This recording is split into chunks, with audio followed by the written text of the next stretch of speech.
Thank you, Mr. Chair. President of the Basel Convention, co-chair of the OEWG, Executive Secretary of the BRS, Excellencies, country delegates, staff of the Secretariat, observers, ladies and gentlemen. The African Group would like to thank the President of the Open-Ended Working Group, OEWG, and the Secretariat, as well as members of the Bureau for good work done in preparation of this meeting. We also appreciate the government of Switzerland and the hosts for hosting this meeting. The group reiterates its full cooperation as well as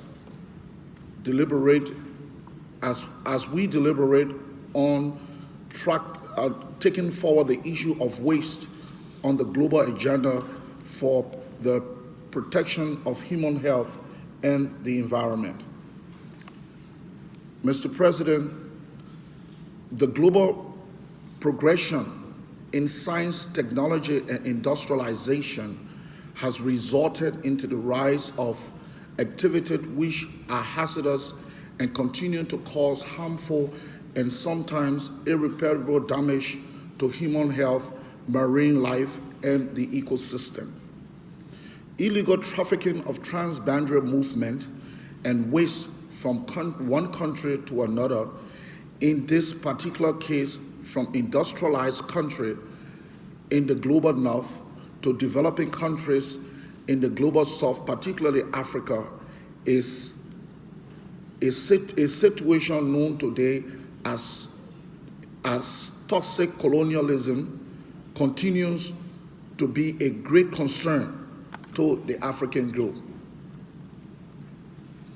The theme of the third United Nations Environment Assembly, UNEA, held in December 2017 in Nairobi, Kenya, was Toward a Pollution-Free Planet. In addition to its Best Pollution campaign, UNEA has firmly positioned itself as the world's voice on the environment and pollution in particular. This goes to strengthen the environment pillar of 2030 Agenda for Sustainable Development.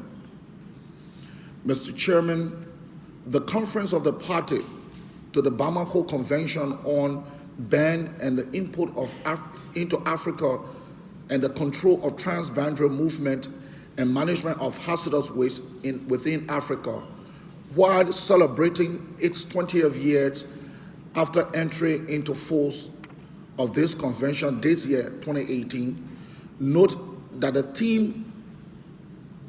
time is right for the state parties and convention to review progress made in its implementation, its effectiveness, the challenge it has faced, and its readiness to address emerging and more complex hazardous waste. This, it note, is necessary to ensure that the spirit of the convention is sustained and that above all, it continues to provide to its party the necessary tool to enforce the ban and the import of hazardous waste into Africa. Again, co-chairs, the second conference of the parties of the Bamako Convention, COP2, noted that since entry into force of the Bamako Convention, other chemicals-related conventions such as the Stockholm, the Basel, and the Rotterdam conventions have evolved into operational convergence through the synergy process. It observed that although the Bamako Convention has organic link with the Basel Convention, it is quite obvious that a synergy process between the two should use the approach of transcriptive synergy. The COP2 of the Bamako Convention therefore resolved to leverage the convention as a platform for the pollution-free Africa, in line with the objective of the the African Union Agenda of 2063, the Sustainable Development Goals, as well as the resolution adopted at the UNEA 3. From the foregoing co-chairs, it is crystal clear that Africa is more than ready to foster partnership with the rest of the world in dealing with the waste menace, including defining the low pop content level. The African group note with satisfaction the agenda issue of the OEWG 11. I thank you all for listening.